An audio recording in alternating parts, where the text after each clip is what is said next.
Hello and thank you for tuning into this week's episode of Bite-Sized Cybercrime, the podcast where we discuss cybercrimes and cybersecurity news. Today we will be talking about two ransomware groups that have compromised each other. OAPT listed three ransomware groups on their leak site, which included a newer group known as KryBit. KryBit's infrastructure was exposed, including administrator panels and data on KryBit's operators, affiliates, and even victim negotiation data.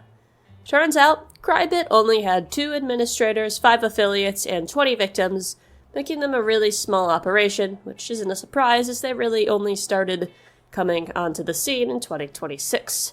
Administrators are the ones running the ransomware scheme, creating the ransomware and recruiting affiliates, who are lower-level groups who pay for access to the ransomware that they can deploy.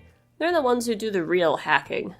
These affiliates also take a large cut of the ransom, as they do much of the work in targeting the victims and attacking them, getting that ransomware into their infrastructure.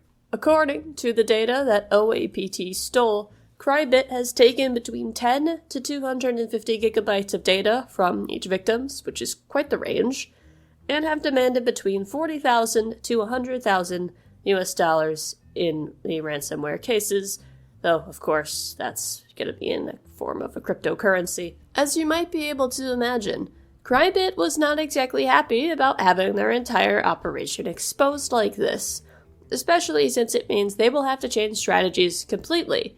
They've been exposed, after all. And although they weren't the only ransomware group OAPT targeted, they were the only ransomware group to respond. And oh, did they respond. They responded by hacking OAPT back. They defaced that same leak site they were on with the message, "Next time, don't play with the big boys," which is a bold word for a 2-person operation. But they weren't going to just do some digital graffiti and leave. No, they weren't. They also leaked the full OAPT operational dataset, which included access logs, source code, and system files. Not only did they give OAPT a taste of their own medicine, they also unintentionally revealed that their larger competition, who targeted them, may not have actually been that big and bad themselves. Allegedly, 190 victims that OAPT initially posted in January of 2026, claiming to have hacked and extorted, were all completely fake. No data was exfiltrated from any of their alleged victims. KryBit also uncovered the underlying infrastructure of OAPT, including the servers everything is running on. OAPT has not been able to get back control from KryBit. Their website is still defaced with that message from them. OAPT being somewhat of a fraud isn't all that surprising to me personally, as they're not really very prominent, and definitely not as prominent as their leak site made them seem, given, well, all their victims were fake, but I hadn't actually heard of them specifically taking responsibility for any known attacks. They are a newer group, but have had some legitimate successes. They did actually leak that KryBit data, but it seems like most of their work was just fabricated to drum up attention and notoriety, likely to get more affiliates to join them so they can actually expand their operation and do real ransomware.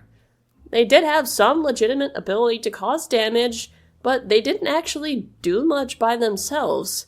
So they just wanted attention on them so they could seem like a massive threat in the ransomware space. Ransomware groups are in a bit of an arms race to seem all big and bad and tough. Unfortunately, targeting another ransomware group is probably one of the worst ideas you could possibly have, as getting hacked back is probably the only realistic outcome you could possibly expect. Seriously, what did they expect to happen here? KryBit was not here to mess around, and not only did they hack OAPT back, but expose them as a complete fraud. It will be hard for them to recover as OAPT again, though they could rebrand as a different ransomware group altogether. They would be starting from nothing once again. So, even though KryBit was hit first, and it was pretty bad and they will have to do some restructuring, ultimately they came out of this exchange on top. And if anything, this was a really amazing look for KryBit, and not OAPT. I found this case really interesting as we don't often see too much threat actor infighting. It happens sometimes, but usually they're not hacking each other.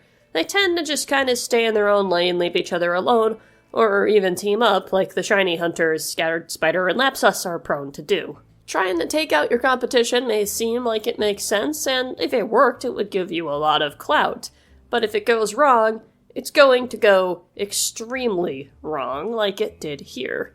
Like, honestly, what did you expect to happen? I hope you found this case as interesting as I did.